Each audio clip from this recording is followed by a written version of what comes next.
Hi friends, ನಾನಿವತ್ತು ಅವರೆಬೇಳೆ ನಿಪ್ಪಟ್ಟನ್ನು ಮಾಡ್ತಾಯಿದ್ದೀನಿ. Taste ಅಂತೂ ಸಖತ್ತಾಗಿರುತ್ತೆ. ಹಾಗೆ ಮಾಡೋದು ಕೂಡ ತುಂಬಾ ಈಸಿ. ಅವರೆಕಾಳು ಸೀಸನಲ್ಲಿ ಮಾಡ್ಕೊಳ್ಬೋದು. ನಾನಿಲ್ಲಿ ಅವರೆಕಾಯನ್ನು ಸುಲಿದ್ಬಿಟ್ಟು ಸಿಪ್ಪೆನ ತೆಗೆದು ಇಟ್ಕೊಂಡಿದ್ದೀನಿ. ಹಾಗೆ ಒಂದು ಮಿಕ್ಸಿಂಗ್ ಬೌಲ್ಗೆ ಅಕ್ಕಿ ಹಿಟ್ಟನ್ನು ಸೇರಿಸ್ಕೊಳ್ತಾ ಇದ್ದೀನಿ.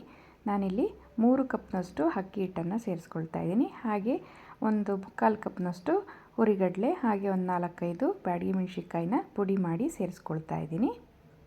ಹಾಗೆ ಒಂದು ಅರ್ಧ ಕಪ್ನಷ್ಟು ಶೇಂಗಾ ಬೀಜನ ಕೂಡ ಪುಡಿ ಮಾಡಿ ಸೇರಿಸ್ಕೊಳ್ತಾ ಇದ್ದೀನಿ.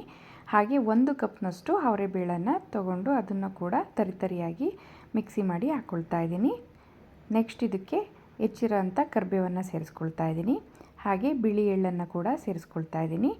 ಹಾಗೆ ಸ್ವಲ್ಪ ಜೀರಿಗೆನ ಕೂಡ ಸೇರಿಸ್ಕೊಳ್ತಾ ಇದ್ದೀನಿ. ಸ್ವಲ್ಪ ಅಚ್ಚ ಖಾರದ ಪುಡಿ, ಖಾರಕ್ಕೆ ತಕ್ಕ ಹಾಗೆ ಸ್ವಲ್ಪ ಹಿಂಗನ್ನು ಕೂಡ ಸೇರಿಸ್ಕೊಳ್ತಾ ಇದ್ದೀನಿ. ಹಾಗೆ ರುಚಿಗೆ ತಕ್ಕಷ್ಟು ಉಪ್ಪನ್ನು ಸೇರಿಸ್ಕೊಳ್ಬೇಕು.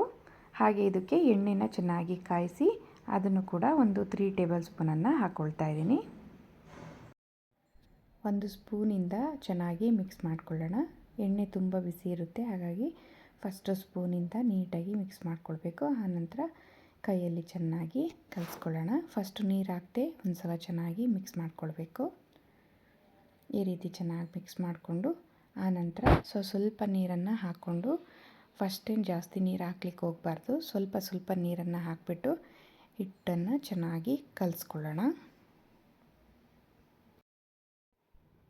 ಈಸಿಯಾಗಿ ಮಾಡ್ಕೊಳ್ಬೋದು.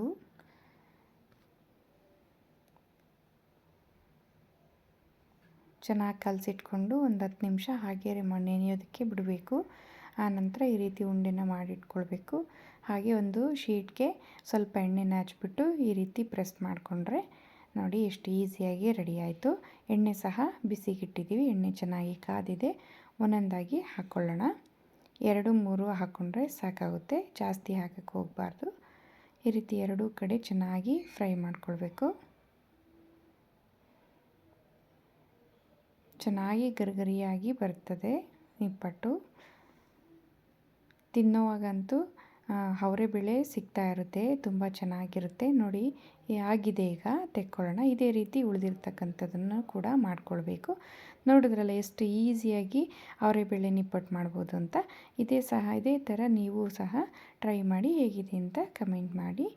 Okay, thank you. ಇನ್ನೂ ನಮ್ಮ ಚಾನಲ್ಗೆ ಯಾರೆಲ್ಲ ಸಬ್ಸ್ಕ್ರೈಬ್ ಆಗಿಲ್ಲ ಅಂದರೆ ಸಬ್ಸ್ಕ್ರೈಬ್ ಆಗಿ. Thank you.